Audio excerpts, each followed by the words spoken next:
त्रिभुवन के स्वामी ब्रह्मा विष्णु महेश धर्म सहित प्रकट हो गए। रंतिदेव जी लड़खड़ाते हुए उठे, चरणों में गिरे। भगवान ने कहा आखिरी परीक्षा तुम्हारी, तुम इतने 48 दिन के भूखे फिर भी अपने लिए नहीं रखा और पानी तक कुत्ते को दे दिया। तुमने मुझे खरीद लिया भगवान, ये है निष्ठा, तुमने मुझे खरीद लिया, तुम जो चाहो प्राप्त कर सकते हो। प्रसंग चल रहा है, दुष्यंत पुत्र महाराज भरत चक्रवर्ती सम्राट पद पर विराजमान हुए और बहुत सी यज्ञ की 133 अश्वमेध यज्ञ। जब उनके पुत्र उनके सामने आए, छोटे छोटे थे, तो उन्होंने देखा और अपनी पत्नियों से कहा मेरी वीरता और शूरता मेरी योग्यता के अधिकारी नहीं है, मेरे योग्य नहीं। जब ये देखा गया कि अब महाराज चक्रवर्ती सम्राट भरत निसंतान है, तो देवताओं ने योग लगाया। बृहस्पति जी महाराज अपने भाई की पत्नी के उदर में गर्भ स्थापित किया, जिनका नाम ममता था। अब इतना तेजस्वी पुत्र प्रकट हुआ, बृहस्पति जी कह रहे कि मेरा पुत्र है और तथ्य जी कह रहे मेरा पुत्र है। तो माँ ही निर्णय कर सकती किसका पुत्र है। तो ममता जी से पूछा गया संकोच मत करो, बताओ किसका पुत्र है। तो उन्होंने बताया बृहस्पति भगवान। दोनों छोड़ के चले गए। मरुद गणों ने उनका पोषण किया। उनका नाम हुआ भरद्वाज, महान तपोनिधि परम पवित्र। भरद्वाज जी के मन्यु और मन्यु के 5 पुत्र हुए, बृहच्छत्र, जय, महावीर, नर और गर्ग। नर का पुत्र संस्कृति, संस्कृति के 2 पुत्र हुए, गुरु और रंतिदेव। परम पवित्र त्रिभुवन को पावन करने की सामर्थ्य रखने वाले महाराज रंतिदेव। रंतिदेव जी निरंतर भगवान में स्थित रहते और कोई भी आ जाए कुछ भी मांग ले, जो है उनके पास सब कुछ दे देते थे। निरंतर भगवान में भजन, कोई उद्योग ना करना और मांगने वालों को कभी विमुख न जाने देना। धीरे धीरे चक्रवर्ती सम्राट का वैभव क्षीण होता गया। ऐसी स्थिति आ गई कि खाने को नहीं रह गया। उद्योग रहित, निरंतर भजन में स्थित और जो आ जाए मांगे सो दे दे। महाराज रंतिदेव बहुत बड़े दानियों में सर्वश्रेष्ठ, भगवत भक्तों में महान। यहाँ तक कि कई कई दिन भोजन मिलना दुश्वार हो गया। चक्रवर्ती सम्राट रंतिदेव जी पूरा कुटुंब 48 दिन तक बिना भोजन के जीवित रहा। मांगना है नहीं, क्योंकि स्वयं राजा था। मांगने वाला है, वापस जाना नहीं। स्थिति आ गई, उद्योग कुछ करना नहीं, निरंतर भजन में डूबना।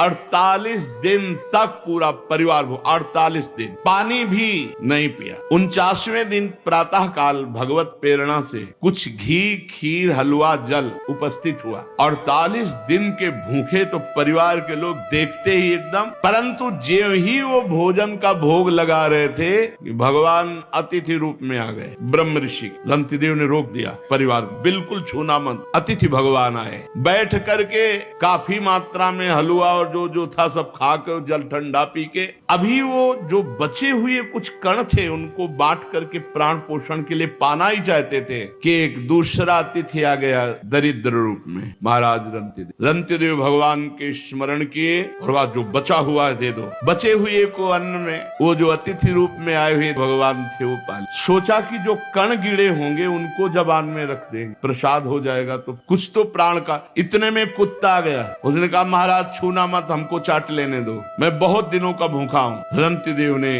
वो भी। इसके बाद भगवान का स्मरण किया और जो जल बचा था परिवार को जल दिया पीने को, खुद जल भी नहीं पिया। जल ही पीने के लिए आए, बांट करके तैयार हुए थे परिवार के जन की चांडाल आ गया, महाराज मैं बहुत प्यासा हूँ, पी ली। रंतिदेव जी ने जब जल पिलाया और वो चला गया, वो आंसुओं से पुलकित होकर भगवान से कहा ना कामये हम गतिमीश्वरात परामष्ट सिद्धिर्युक्ताम पुनर्भवम वा आरतिम प्रपद्ये खिल देह भाजा मंता स्थितो ये न भवन्ति दुखा।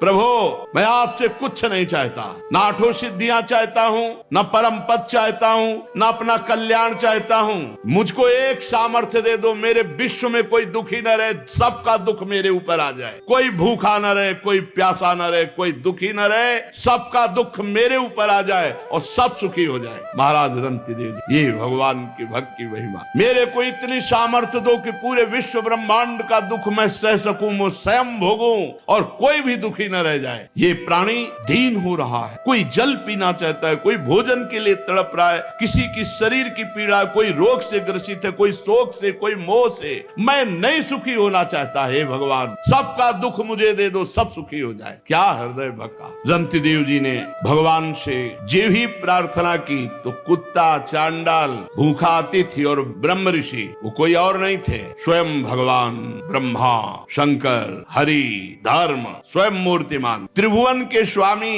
ब्रह्मा विष्णु महेश धर्म सहित प्रकट हो गए। रंतिदेव जी लड़खड़ाते हुए उठे, चरणों में गिरे। भगवान ने कहा आखिरी परीक्षा तुम्हारी थी। तुम इतने 48 दिन के भूखे फिर भी अपने लिए नहीं रखा और पानी तक कुत्ते को दे दिया। तुमने मुझे खरीद लिया भगवान, ये है निष्ठा। तुमने मुझे खरीद लिया, तुम जो चाहो प्राप्त कर सकते हो। उन्होंने कहा प्रभु आप देना भी क्या चाहोगे? त्रिगुणमयी माया, उसका प्रभाव तो आपकी कृपा से हम जान ही चुके हैं कि मिथ्या है, मुझे नहीं चाहिए। भगवान ने कहा तुम्हारे रिश्ते नाते जितने भी परिकर के हैं सबको मैं परम धाम देता हूं। संबंधी, रिश्ते, नाते, परिवार जितने जो हैं सब परम धाम भगवान ने कहा परम धाम दे। भगवान के परम धाम को रंतिदेव पूरे परिकर सहित गए। ये है जीवन समर्पित कर दिया तो अनंत वैभव, अनंत आनंद, अनंत काल के लिए। फिर मन्य पुत्र गर्ग से शिनी, शिनी से गार्ग का जन्म हुआ, गार्ग से ब्राह्मण वंश चला। महावीर का पुत्र दुरतिक्षय, दुरतिक्षय का 3 पुत्र त्रयारुणी, कवि, पुष्कारुणी, ये तीनों ब्राह्मण ही हुए। बृहच्छत्र का पुत्र हस्ती हुआ, उसी से हस्तिनापुर बसी। हस्ती के 3 पुत्र अजमीर, दुमीड, पुरमीड। अजमीर के पुत्रों में प्री, मेधा आदि सब ब्रह्म ऋषि हो गए। अजमीर के एक पुत्र का नाम था बृहदिश, बृहदिश का पुत्र बृहदभानु, बृहदधनु का बृहत्काय, बृहत्काय का जयद्रथ, जयद्रथ का पुत्र हुआ विशद, विशद का सेनजीत। सेनजीत के 4 पुत्र है रुचिराष्ट्र, दृढ़हनु, काश्य और वत्स। रुचिराष्ट्र का पुत्र पार था, पार का प्रथुसेन, प्रथुसेन का नीप और उनके नीप के 100 पुत्र हुए। नीप की पत्नी छाया से शुक की कन्या कृति से विवाह हुआ, उसी से ब्रह्मदत्त नामक पुत्र हुआ। ये ब्रह्मदत्त बड़ा महायोगी था। उसने अपनी पत्नी के गर्भ से विश्वक्सेन नामक पुत्र उत्पन्न किए। विश्वक्सेन ने जैगी शब्द के उपदेश से योग शास्त्र की रचना की। विश्वसेन का पुत्र उदक्षवान, उदक्षवान का भल्लाद और ये सब बृहदिश के वंशज हुए। द्रुमीड का पुत्र यवीनर, यवीनर का कृतिमान, कृतिमान का सत्यधृत, सत्यधृत का दृढ़नेम, दृढ़नेम का पुत्र सुपार्श, ये सब भगवद वंश के हैं। सुपार्श सुमति, सुमति से सन्निवान, इन्हीं से 6 ऋचाएं संहिताएं प्रकट की हिरण्यनाभ योग विद्या के द्वारा। धर्म्यासु के पुत्र मुदगल से यमज संतान हुई, जिनका नाम दिवोदास और कन्या का नाम अहिल्या। अहिल्या का विवाह महर्षि गौतम ऋषि से हुआ। बहुत ही सुंदर त्रिभुवन सुंदरी अहिल्या जी थी, इसीलिए देवराज इंद्र आकर्षित हो गया था और वो गौतम ऋषि की पत्नी अहिल्या पर गंदी दृष्टि रख। देवराज इंद्र होकर, बोलो त्रिभुवन पति होकर, एक महात्मा की पत्नी अवसर ढूंढता रहा। तो प्रातः कालीन ब्रह्म मुहूर्त में गौतम ऋषि स्नान करने जाते थे, इसको यही अवसर मिला। तो ब्रह्म मुहूर्त नहीं था, उसने अपनी माया से उस समय मुर्गा बोलते वही प्रातः कालीन माना जाता था, घड़ी आदि तो थी नहीं। तो 2 बजे के पहले ही आवाज हुई। गौतम ऋषि को लगा तो कि आज बहुत जल्दी, पर उनको लगा कि शायद ध्यान में कमंडल उठाया, स्नान के ले गए। इतने में गौतम ऋषि का रूप धारण करके अहिल्या के पास गए। अहिल्या जी जब तक समझती तब तक गौतम ऋषि जब वहां नदी के किनारे गए तो धाराजू ने आज्ञा करी कि ये ब्रह्म मुहूर्त नहीं, मुझे मत स्पर्श करना, नहीं आपको दोष लगेगा। 4 बजे ही धाराजी में स्नान करना चाहिए। रात्रि में जैसे 2 बजे है, 1 बजे ये स्नान धाराजी में नहीं करना चाहिए, मर्यादा है। देखो ना, नंद बाबा गए थे तो वरुण के पार्षद ले गए थे। अब जब गौतम ऋषि वापस लौटे, उनको कुछ गड़बड़ लगा कि मेरे साथ माया के द्वारा कोई छल हुआ। इतना कौन सामर्थ्यशाली है कि मेरे को माया से वशीभूत कर ले? तो गए तो देवराज इंद्र गौतम ऋषि के रूप में अहिल्या के साथ। तो उनका कौन है तू धूर्त, जो मेरा रूप धारण किए? अब भयभीत होकर इसे अपने असली रूप में आना पड़ा, देवराज इंद्र के रूप में। कहा अच्छा, त्रिभुवन पति होकर, सर्व पूज्य होकर तू इतना निंदनीय कार्य करेगा? भग बहुत प्रिय है ना तुझे, जा 1000 भग का श्राप देता हूं, पूरे शरीर में तेरे भग हो जाए। मूत्र द्वार को भग कहते हैं। जा पूरे शरीर में 1000 भग हो जाए। अब 1000 भग हो जाए जिसके शरीर में, अब उसकी क्या दशा होगी? देवराज इंद्र है, घृणित कार्य का ऐसा दंड। चरणों में गिर पर रोने लगा। महात्मा गौतम जी के चरणों में गिर गया, रोने लगा, महाराज क्षमा करो और उद्धार करो मेरा, मैं कैसे सिंहासन पर बैठूंगा? तो बोले तब तक भोगना पड़ेगा जब तक रघुवंश में रामचंद्र जी का प्रादुर्भाव नहीं होता, तब तक भोग। और जब राम जी प्रकट होंगे, उनके दर्शन करने के लिए जाएगा, तो यही भग हजार नेत्रों में परिणित हो जाएंगे।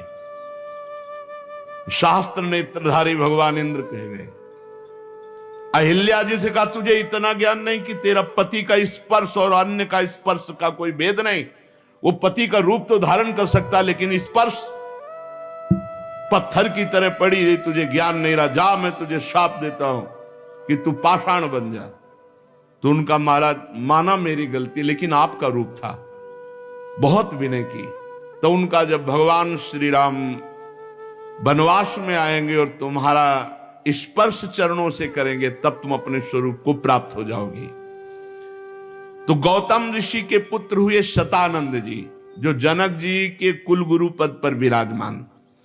शतानंद जी का पुत्र सत्यधृति, जो धनुर्विद्या में अत्यंत निपुण। सत्यधृति के पुत्र थे शरद्वान, ये महान धनुर्विद्या शरद्वान जी।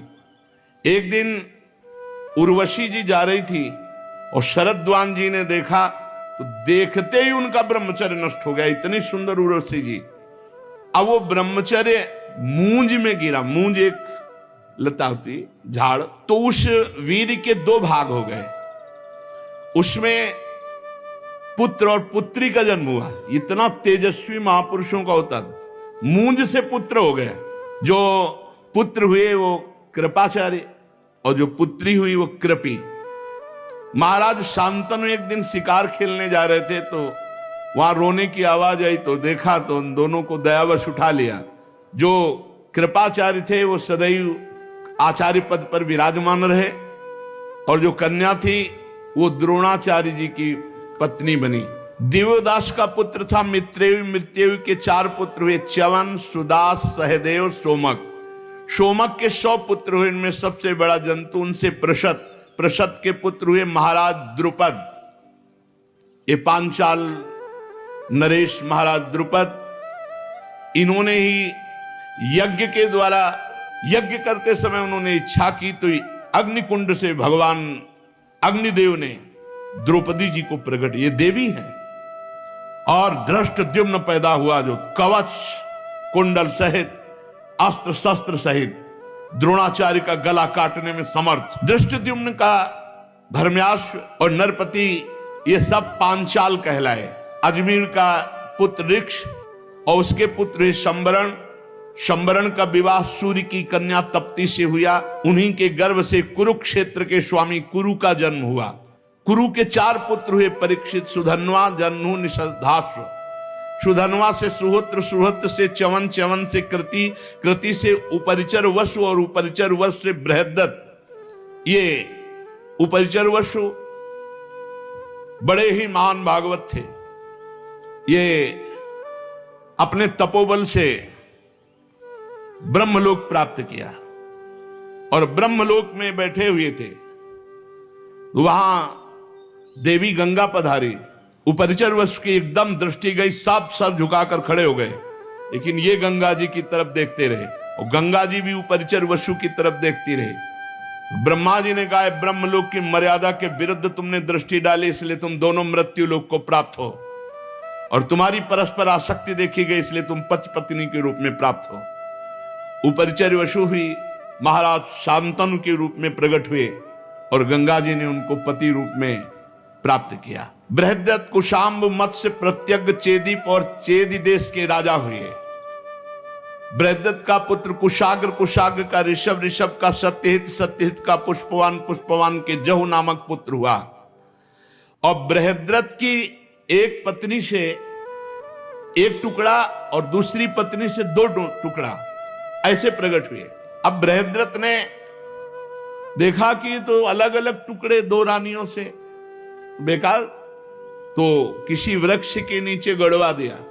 जरा नाम की एक राक्षसी घूम रही थी, उसको गंध आई मांस की, तो खाने के उद्देश्य से उसको वहीं 2 अलग अलग टुकड़े थे ऐसे उठाया और बहुत प्रसन्न होगा, जियो जियो जियो जियो। वो जी गया और रोने लगा। तो उसने सोचा कि जिंदा क्या खाना, ये बालक अगर हमारे महाराज बृहदस्यु को प्राप्त हो तो बड़ी राक्षसी चमत्कारिणी थी, वो गई और कहा महाराज की जय हो, हमें 2 टुकड़े मिले, उनको जोड़ा तो पुत्र बन गया। बोले मेरे ही रानी के टुकड़े थे, मैंने ही गड़वाए थे, वो तो मेरा ही पुत्र है। तो जरा राक्षसी के द्वारा जोड़ने के कारण उसका नाम जरासंध हुआ। इसीलिए भीम खूब पटकते रहे लेकिन मरा नहीं। भगवान ने जब ऐसे फड़वा करके उल्टा फेंकवाया तभी जरासंध का सहदेव, सहदेव का सोमपि, सोमपि का श्रुतश्रवा, कुरु के ज्येष्ठ पुत्र कोई संतान उनके नहीं हुई। जन्नू का पुत्र सुरत, सुरत का विदुरत, विदुरत का सार्वभौम, सार्वभौम का जयसेन, जयसेन का राधिका, राधिका का पुत्र अयुत, अयुत का क्रोधन, क्रोधन का देवातिथि, देवातिथि का ऋष्य, और ऋष्य का दिलीप, और दिलीप के महाराज प्रतीप, और प्रतीप के 3 पुत्र हुए, देवापि, शांतनु, बाल्यहिक। देवापि तो अवधूत महापुरुष थे। जेवी राजपाट का वैभव देखा, उनका ऐसा मायाकृत है, और एकांतवास करते हुए निरंतर भगवान का स्मरण करके परम पद को प्राप्त हुए। राज्य पद पर महाराज शांतनु विराजमान हुए। ये महा पराक्रमी, महान तेजस्वी, छू ले तो बूढ़े से जवान हो जाए, छू दे तो बूढ़ा जवान हो जाए। यम यम कराभ्याम स्पृशति जीर्णम यौवन में तिस। उनके राज्य में कोई बूढ़ा नहीं रहता था, बूढ़ा जा रहा, छू दिया, जवान हो गया। महाराज शांत, अरे गंगा जी के पति बने कोई ऐसे खिलवाड़, ऐसे वैसे महापुरुष तो कोई कितना भी अशांत हो, छू ले तो शांति, इसीलिए उनका नाम शांतन। दवा की जरूरत ही नहीं है। करामात का चमत्कार रूप शांतनु महाराज। एक बार शांतनु जी के राज्य में 12 वर्ष तक इंद्र ने वर्षा नहीं की,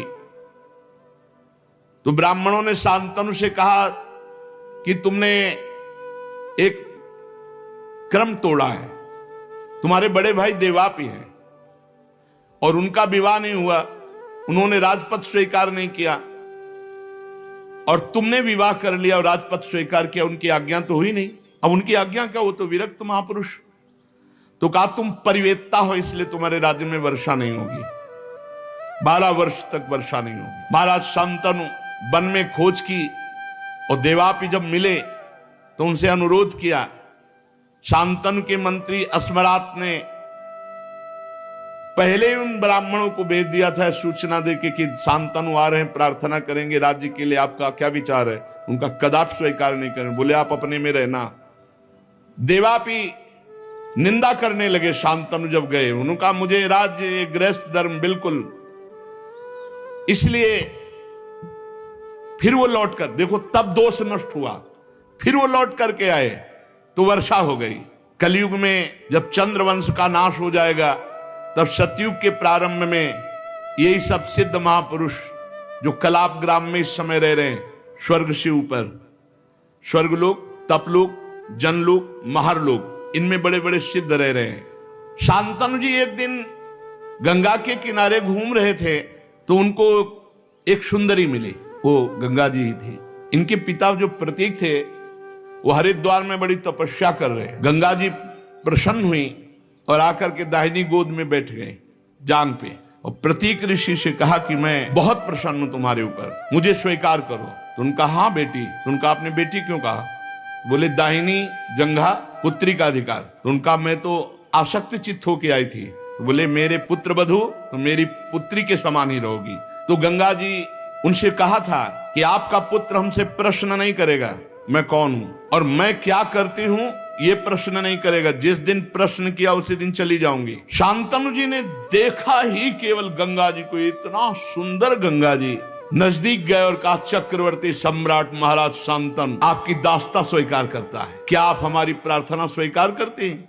तो गंगा जी ने कहा शर्त, प्रश्न नहीं मैं कौन हूं, क्योंकि जान जाए कि गंगा जी हैं तो फिर स्पर्श करने की सामर्थ्य कहां। देव निधि भगवती ब्रह्म स्वरूप गंगा जी। दूसरी बात, मैं जो भी क्रिया करूंगी उस पर तुम प्रश्न नहीं करोगे। शांतनु ने कहा स्वीकार। तो कहा मैं आपकी अर्धांगिनी बन सकती हूँ। अब तो गंगा जी को रथ पे बैठा के लाए, पूरे हस्तिनापुर में आनंद की धूम मच गई। गंगा देवी तो रिद्धियां सिद्धियां सब महलों में लौटती। पहला पुत्र हुआ, सीधे उठाया और गंगा जी की धारा में जाके फेंक दिया। ये अष्टवसु हैं। भगवान वशिष्ठ जी के शाप से मनुष्य लोक को इनकी प्राप्ति हुई। विस्तार से चरित्र है। 2, 3, 4, 5, 6, 7, 8वें को जो उठा, कौन है तू? भीष्म जी 8वें, वही कौन है तू? अष्टवसुओं में वही। ऐसी मां तो मैंने कहीं नहीं देखा कि पैदा होते ही अपने पुत्र का वध कर दे, गंगा की धारा में फेंक दे। तू कौन है? ऐसी कैसी मां है तू? विकल हो गए महाराज शांतनु। गंगा जी ने कहा बस बस सावधान, तुम अब परिचय जानो, मैं ब्रह्मपुत्री गंगा हूं। हाथे जुड़ गए महाराज शांतनु। और मैं केवल साप के वशीभूत होकर आई थी, अब जा रही हूं, और ये पुत्र तुम्हें पूर्ण ज्ञानी महात्मा बना कर दूंगी। गंगा जी अंतर ध्यान हो। महाराज शांतनु ऐसे विरह में कि लग रहा था प्राण निकल जाएंगे। बस गंगा की धारा को देखना, गंगा जी की तरफ, गंगा जी की वही याद कि मैं जान नहीं पाया देवी गंगा हमारे पास इतने वर्षों तक रही। एक दिन वो धारा में देख रहे थे तो गंगा की धारा रुक गई, तो और प्राण की जो जिस धारा के सहारे था वो धारा भी गई। तो लगा रोक कौन सकता है? तो आगे देखा तो 9 किशोर बालक बाणों की बौछार से गंगा की धारा को रोक रहा। हे राजकुमार, कौन हो तुम इतने वीर? तो उनका मां, क्योंकि पुरुष को देखा, बोले मां। सोई गंगा जी प्रकट हो गए। अब तो महाराज शांतनु, कालो ये तुम्हारा पुत्र है देवव्रत। ये विश्व के समस्त धनुर्धरों से, जैसे भगवान परशुराम जी समस्त विद्याओं में, समस्त कलाओं में, समस्त अस्त्र शस्त्र आदि में परम प्रवीण और सत्य प्रतिज्ञ महात्मा देवव्रत, ये तुम्हारा पुत्र है। ले जाओ, तुम्हारे यश का विस्तार करेगा। तो उनका देवी आपका सानिध्य। गंगा जी काफी तसल्ली मिली देवव्रत से, पर विकलता गंगा जी शांतनु जी के भीष्म जी प्रकट हुए। शेष चर्चा आगे। श्री राधा वल्लभ लाल की।